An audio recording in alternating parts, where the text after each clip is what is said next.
After a less than average Australian Grand Prix, Nico Rosberg beats his teammate Lewis Hamilton to pole while Sebastian Vettel takes up third place on the grid. Nico Hülkenberg made good use of his Mercedes engine last race by getting his first podium in F1. Hülkenberg qualified P4 in a Ferrari sandwich of Sebastian Vettel and Kimi Räikkönen. Max Verstappen made it through qualifying, just scraping ahead of impressive rookie Pascal Wehrlein. Two Forciniers inside the top 10 see Sergio Perez in P8. Danny Kvyat improved on last race's qualifying, scoring P9, and Kevin Magnussen got Renault's first top 10 grid spot since their return to the sport. An interesting grid for the race, all set for the Bahrain Grand Prix.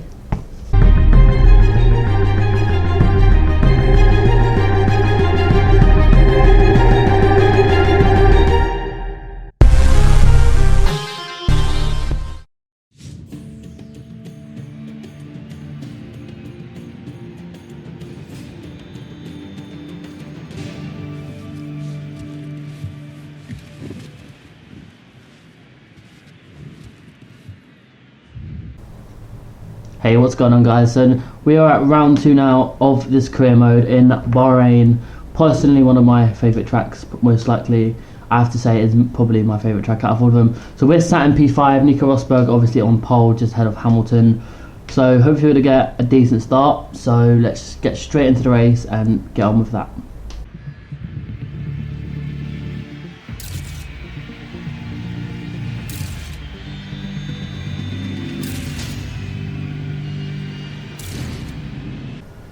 So on the grid for Bahrain, one of my favourite tracks, you need to make a good start here to get ahead of Nico Hülkenberg, who's managed to get into 4th place. So we are underway as flick up into rich mix. As you can see, we get a good start. Looks like Lewis Hamilton gets bogged down, absolute treat, via Sebastian Vettel and Hülkenberg going around him. We're going to go around the outside now of the leaders. We're going to hold it as best we can. We're going to go side by side of Hülkenberg. I'm actually going to go down the inside of Sebastian Vettel as well. So that puts us up into a very handy 2nd place, followed by our teammate Sebastian Vettel.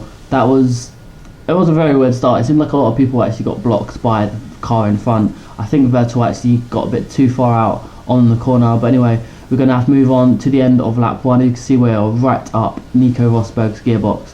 So we're just going to stay in this slipstream and let's just see how much pace this Ferrari engine actually has this year. Well, in the slipstream it looks like we actually have improved so much on the 2015-16 engine. It's crazy.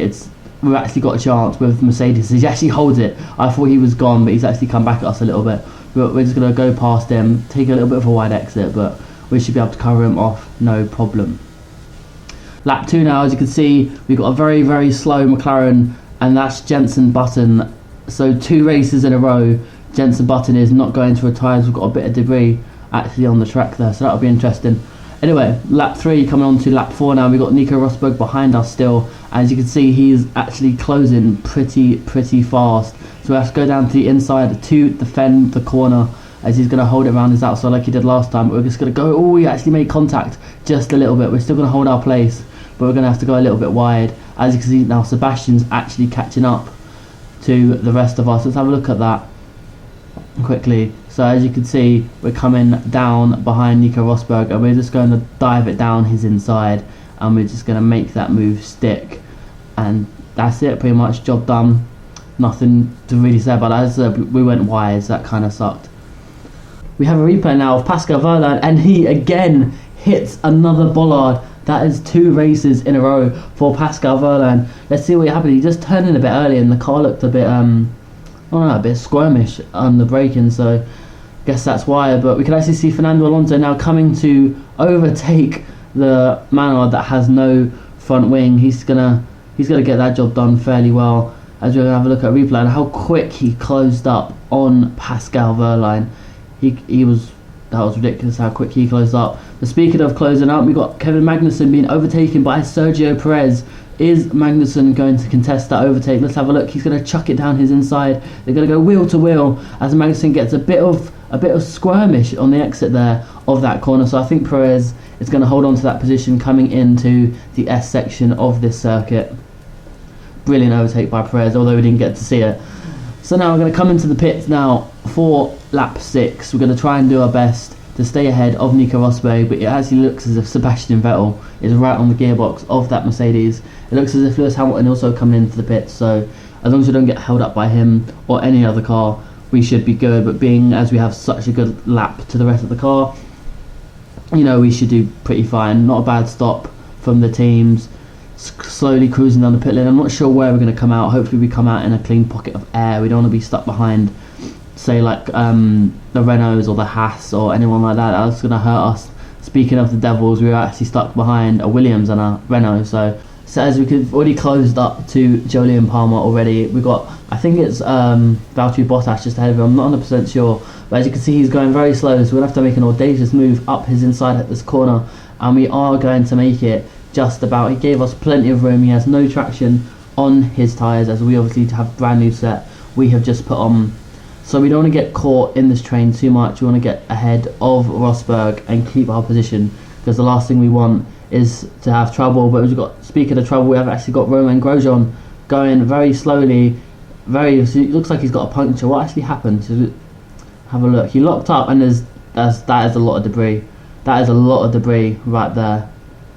As you can see, he picked up a puncture very, very clearly from the debris. Well, he's got a long way to get back to the pits. He's only just gone down to turn 3, but as you can see, we're actually going to have a look at a replay of that move on Jolyon Palmer.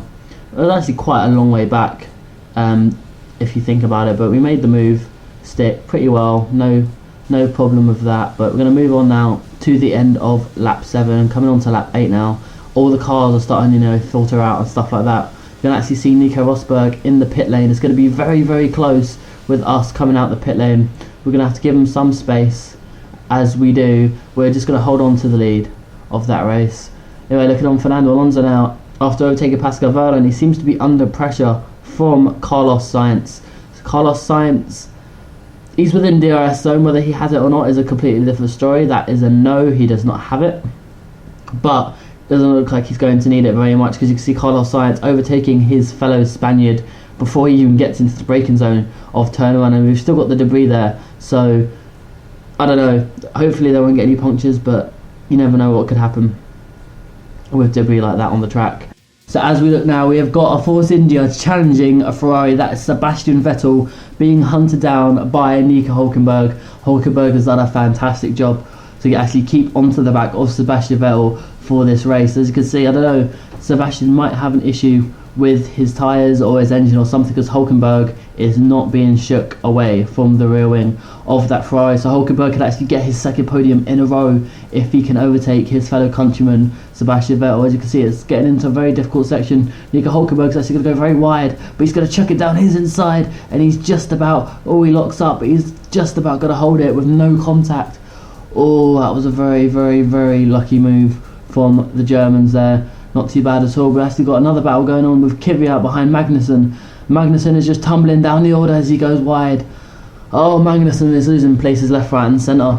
He must have an issue. He must have a simulator issue as he collects the bollard for good measure. Speaking of drama, we've got now Lewis Hamilton hunting down Sebastian Vettel. Sebastian Vettel is also tumbling down the order by the looks of it. Hülkenberg, now Hamilton is behind him. Hamilton's going to get a better run down here, but I think Hamilton's going to shy away from any audacious moves as he dives down his inside. They go side by side. Hamilton picks up a bollard for good measure as well. These bollards are an absolute nightmare as it goes flung across the track. Hamilton gets past Sebastian Vettel as now we go on to lap 13, coming on to the last lap now. The last time Nico Rosberg's going to make a move into turn 1.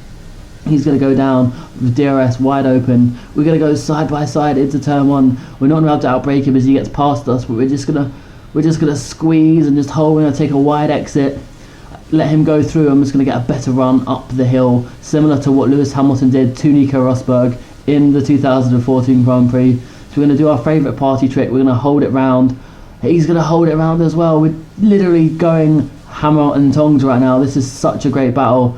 We're going to need to have a look at this because there was no end to that. It was literally just side by side the entire time. Although I think the replay was a bit premature to actually seeing what happened. So, like I said, Nico Rosberg opened with the DRS all the way down the start-finish straight. He actually brakes later than us, so we actually kind of have to shake him around a little bit just to kind of get us a better better place on the track. So we went wide to get a better traction up the hill and a better run, which luckily we do. So you can see that's how we were closing on Nico Rosberg. So we're going to brake around about the same time, but he just holds it around the outside. Now that took a lot of guts to actually do that. So we're actually going to get, looks like we're going to get him, but we're actually going to go side by side. So this is what we didn't see because it cut off for the replay. But wow, that was great action between Nico and Kimi. That was fantastic. We are now looking at what's going on behind us. So we've got a slow Daniel Ricciardo on the last lap. Oh, again, similar to Jenson Button, Ricciardo did not finish in Australia, and he is not going to finish here in Bahrain. He's going to pull up to the side of the track. He's going to park his Red Bull in an alright zone. I don't think it's going to be a safety car, but nonetheless, we're going to come on to the last corner of the race. We're going to take it nice and easy, make sure we don't go wide, and Rosberg just takes us there. So we're going to come home and actually win the Bahrain Grand Prix, one of my favourite races, and we win it. Oh, that feels so good to actually be able to win so early on in the season as well. So this Ferrari really is on top pace. It's so much better than last season's car, and we can actually win. Kimi Räikkönen wins round 2 of the 2016 Formula 1 World Championship. After a good start, Nico Rosberg and Kimi Räikkönen battled it out for the duration of the race. After overtaking Nico Rosberg on the last lap of the race, the Finn takes home the win. Nico Hülkenberg scored his second podium in a row, coming home third. Lewis Hamilton headed Sebastian Vettel to complete the top 5. Max Verstappen improved on the last race to come home 6th, just ahead of Valtteri Bottas.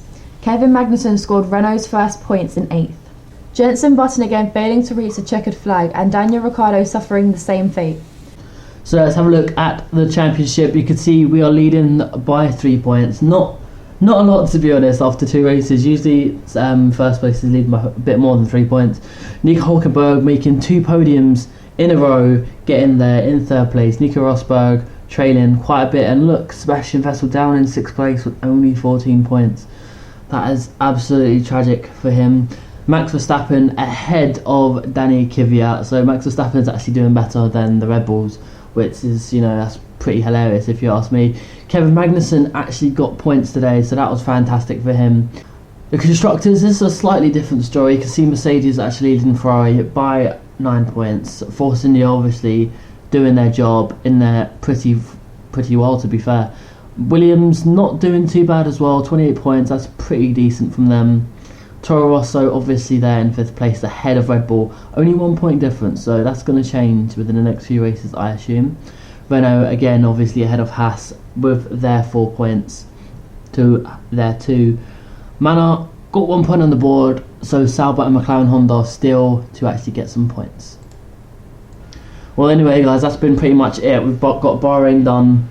Next race is China, so that's going to be a difficult track, as I don't know, the Ferraris don't go very well around China. It's more of a Mercedes style track, but anyway, we're going to try our best to beat the Mercedes there, but it's going to be difficult.